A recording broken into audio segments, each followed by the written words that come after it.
Take two. Take two. Peace and welcome. Peace. This is episode 1 of Positive Ruminations, brand new podcast. Your host, Maya Jewel, and my guest host, Divine Sankofa, blessing us with her presence. Today's episode is called Visions and Vision Boards. Visions and vision boards. So, I've done vision boards before, and there's never been any spectacular. You know, it's always just been, oh, I'm gonna make a vision board, and I just cut pictures out of a magazine, usually my yoga journal or Vogue, and glue them on a board, right? No direction, nothing, special, right?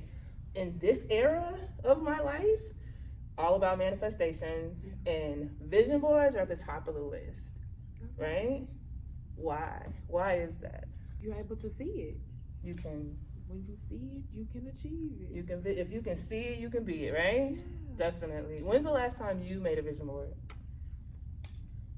My current vision board, I want to say it's about Not the current vision board. 3-4 years old. Okay. Yeah, so I got introduced to vision boards probably about 13 years ago. Okay. At a party, and but vision boards was one of the things that we did, and I was immediately drawn to it. And my current vision board is probably my favorite, because I actually took a lot of time in it, and it's pretty broad, and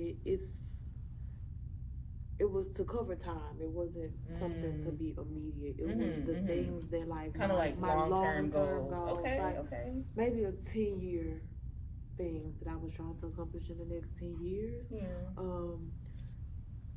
And how much of it have you accomplished?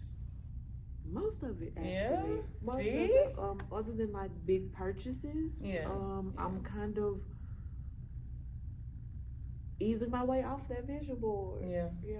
Time for a new one. Time for a new one, and just being engaged and putting myself out there more is a part of that next wave. So I have to come up with a new vision board to Embrace make it plain and make it clear. My last vision board was kind of focused on leadership and self-development and leadership. And during the time that I was working that board, I made humongous strides in it, in my personal life and career-wise. And it's time for the new season. So It's time. The planets aligned, right? And that's, I don't know. I went to summer camp. It's stuck in my head forever. When Jupiter aligns with Mars, when what's it say? When the moon is in the 7th house, right? The dawning of the age of Aquarius. I don't know if that's what this is. Y'all can let me know in the comments if that's what this is, but I do know that these are very high energetic times, and that if you're gonna ride the wave, you need to jump on now. So me as well. Some direction. I'm also feeling led to create a new vision board. Have you ever? You said you were introduced to it several years ago. Was that with instruction, or was it just like, hey, let's do vision boards? It was just like a hey, let's do vision boards type of thing. So never like a layout or an instruction, no prep work or anything like that? No layout, no instructions, just what do you see ahead? Like what lies ahead? What are you trying to attain? And I just kind of took it from there, and I ran with it. So now, in this era that you've grown immensely, I was there, I've seen it. Thank you. What sort of prep work can we do to ensure that we're getting the clearest vision of what it is that we want? I know personally, a lot of times, people don't even really know what they want. People have an idea, people watch TV, they see social media, they know what they should want, but they really don't ever tap in. How would you tap in so that you can get that clarity?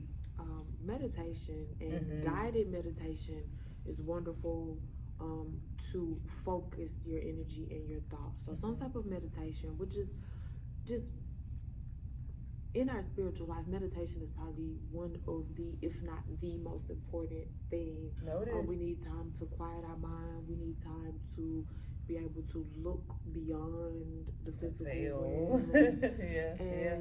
and to really go inwards and pull the things from inside and bring them out rather than to reaching out into the world to get things. So I think meditation is one. Walks, In things nature. like walks outside in nature, and or things like qigongs was something that I do, and this is like an ancient Chinese practice of movement with breath work and kind of meditation. Not the ancient Chinese secrets. Yeah, ancient Chinese secrets.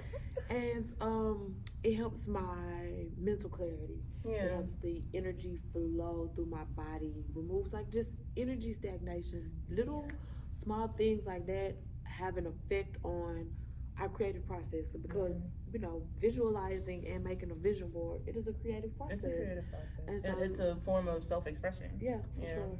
Yeah. So you want to do things to remove any type of blockages and stagnation from your creative space, from your mental space. So yeah, clearing your mind. It almost sounds counterproductive because you're attempting to visualize, but the fact is, like you just said, clearing your mind of all of the chatter, all of the outside influences. Clearing your mind allows you to tap in to your inner self, your subconscious, right? And that's where the magic happens. That's where it comes from. Definitely. So there's so many types of vision boards that could be done. I would think that, like, if you're gonna do a party, if you're gonna do a vision board party, I would think that maybe one specific board, but that board that encompasses all of the major areas of life would be most beneficial. That would be dope. I think that would be the best way to do it. And you got a template? I do. You ready to share it? You want to do a vision board party? Let's do it. Let's do a vision board party. Okay. Bad.